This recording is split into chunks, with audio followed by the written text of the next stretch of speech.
Welcome to சினிகிருக்கன். இன்னைக்கு எந்த படத்தை பற்றி பேச போகிறேன்னா, இந்த படம் பார்த்த பிறகு எனக்கு ஒரு பெரிய தாக்கத்தை கொடுத்த படம் தான் சொல்லணும். இந்த படம் வெறும் த்ரில்லர் படம் மட்டும் இல்லை, இது ஒரு சைக்கோ த்ரில்லர் ஜாண்டரில் மட்டும் வராது அப்படின்னு என்ன ஒரு இரவு தூக்கத்தை கெடுத்த படம் தான் சொல்லணும். No country for old man.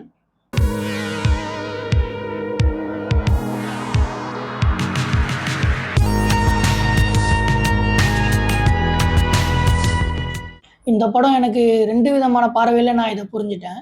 அது என்னன்றது தான் நான் இப்போ இந்த வீடியோவில் ஷேர் பண்ண போகிறேன். முதல்ல இந்த படம் ஆளும் வர்க்கத்தின் மீது ஒரு பெரிய விமர்சனம் வச்ச படமாக எனக்கு தோணுது. ஏன் நிழல் உலகத்தில் இருக்கிற குற்றவாளிகள் மட்டும் இவ்வளோ பலம் மிக்கவர்களாக இருக்கிறாங்க? மக்களை காப்பாற்ற வேண்டிய காவலாளிகள் ஏன் இவ்வளோ பலம் குறைஞ்சிட்டே போகிறாங்க? அதுக்கு என்ன காரணம்?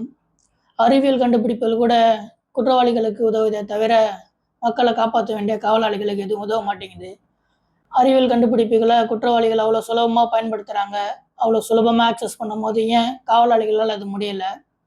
இராணுவத்திலிருந்து ஓய்வு பெற்ற அதிகாரிகள் கூட ஏன் இவ்வளோ வறுமையில் இருக்கிறாங்க? வறுமையில் இருக்கிறதுக்கான காரணம் என்ன? அப்படி இன்னும் பல கேள்விகளை ஆளும் வர்க்கத்தின் மேலே இருப்பதுன்னு தான் சொல்லணும் இந்த படம். ரெண்டாவதாக இந்த படம் சர்வாதிகாரத்தின் தொடக்கப்புள்ளி இப்படி தான் இருக்கும் அப்படின்னு சொல்ல வருதுன்னு எனக்கு தோணுது. நம்ம எல்லாருமே அன்பே சிவம் படம் பார்த்துருப்போம். அந்த படத்தில் பஸ்ஸில் ட்ராவல் பண்ணிகிட்டே போகும்போது ஒரு பாட்டு வரும். குறிப்பாக ஒரு நடுவில் 2 லைன் வரும். அப்போது மாதவன் சொல்லுவார், வாழ்க்கை புதையலப்பா, வலுத்தவன் எடுத்துக்கப்பா, அவனவன் வயிற்றுக்குத்தான் வாழ்வது தப்பா அப்படின்னு சர்வாதிகாரத்தையும் கேபிட்டல் ஷிப்பையும் நம்புகிற ஒருத்தன், ஒரு ஃபாலோ பண்ணுற ஒருத்தன் சொல்கிற வரிகளாக அது இருக்கும். அப்போ கமல் சொல்லுவார், அடுத்தவன் வயிற்றுக்குள்ளே உன் உணவு இல்லையப்பா, இளைச்சவன் பச்சை இருந்தா இந்த மண்ணு தாங்காதப்பா அப்படின்னு கம்யூனிசத்தை நம்புகிற ஒருத்தன் சொல்லுவான். அந்த 2 வரிகளையும் இந்த படத்தில் பூர்த்தி பார்த்தோன்னா சொல்ல வர்றது புரியும். முதல்ல இந்த படத்தோட டைட்டில்லேருந்தே வந்துடுவோம். No country for old man. Old man அப்படின்னாலே வலு இல்லாதவர்களோட ஒரு குறியீடு தான். வலு இல்லாதவர்களோட குறியீடாக தான் இந்த ஓல்டு மேன் அப்படின்ற ஒரு டைட்டில் வச்சுருக்காங்களோன்னு எனக்கு தோணுது. வலு இல்லாதவர்களுக்கு இந்த கண்ட்ரியில் இடம் இல்லை, அதாவது இந்த உலகத்தில் வாழ தகுதி இல்லைனோ, பவரில் இருக்கிறவனுக்கு மட்டும்தான் இந்த உலகம் தகுதியானதாக மாறிக்கிட்டே இருக்குது. பவரில் இருக்கிறவன் பவரில் இல்லாதவனை அடக்கிட்டே போவான், அவனை யாராலையும் தடுக்கவே முடியாது அப்படின்னு ஒரு விஷயத்த சொல்ல வருதோன்னு எனக்கு இந்த படம் தோணுது. குறிப்பாக சொல்லணும்னா இந்த படத்தோட வில்லனோட இறுதி காட்சியை சொல்லலாம். அவனுக்கு ஆக்சிடெண்ட் ஆகிடும் எதிர்பாராத விதமாக. அவனுக்கு அவ்வளோ பெரிய ஒரு அடிபட்டு எலும்புலாம் உடஞ்சி வெளியே வந்த பிறகும் அவன் அதை அவ்வளோ சுலபமாக கடந்து போவான்.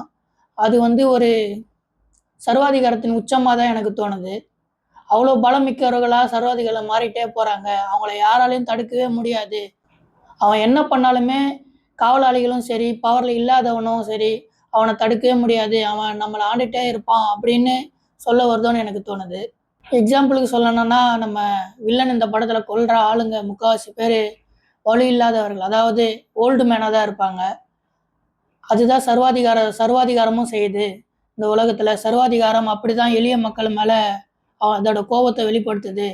இங்கே யார் வாழணும், யார் வாழக்கூடாது அப்படின்னு முடிவெடுக்கிற இடத்துல ஒரு சர்வாதிகாரி தான் இருக்கான். சர்வாதிகாரத்தின் ஒரு ஒட்டுமொத்த குறியீடாக தான் இந்த படத்தில் வர வில்லனோட கதாபாத்திரம் எனக்கு தோணுது. உலகம் முழுவதும் சர்வாதிகாரம் இப்படி தான் செயல்படுது. அது எளிய மக்கள் மேலேயும் வலு இல்லாதவர் மேலேயும் தன்னோட சர்வாதிகாரத்தை இப்படி தான் வெளிப்படுத்துதுன்னு இந்த படம் சொல்ல வருதான்னு எனக்கு தோணுது. ஆளும் வர்க்கத்தின் மீது பெரிய விமர்சனம் வச்ச படமாகவும், சர்வாதிகாரத்தின் தொடக்க புள்ளி இப்படி தான் இருக்கும் அப்படின்னு இந்த வில்லன் கதாபாத்திரம் மூலமாகவும் இந்த படம் சுட்டி காட்டுதோன்னு எனக்கு தோணுது. இது முழுக்க முழுக்க என்னோட ஒரு பாயிண்ட் ஆஃப் வியூ மட்டும்தான். அதை மட்டும்தான் நான் இங்கே ஷேர் பண்ணியிருக்கேன். இது இப்படி தான், இந்த காட்சிக்கான அர்த்தம் இதுதான் அப்படின்ட்டு நான் முழுமையாக எதையுமே நான் சொல்லலை. இது முழுக்க முழுக்க என்னோட ஒரு தனிப்பட்ட கருத்து மட்டும்தான். நீங்கள் இந்த படத்தை பார்த்துருந்தீங்கன்னா உங்களோட ஒப்பீனியனை ஷேர் பண்ணுங்கள். உங்களுக்கு இந்த படம் எப்படி தென்பட்டுச்சு? நீங்கள் அந்த படத்தை எப்படி புரிஞ்சிட்டீங்க? இந்த படம் என்ன மாதிரியான ஒரு அனுபவத்தை உங்களுக்கு கொடுத்தது அப்படின்றத சொல்லுங்கள். இதெல்லாம் தாண்டி 3ஆவதாக ஒரு மிகப்பெரிய கேள்வியை இந்த படம் இருக்குன்னு தான் தோணுது. இவ்வளோ ஒரு கொடுமைகள் நடக்கும்போது இதையெல்லாம் பார்த்துட்டு ஏன் கடவுள் மௌனமாக இருக்காரு?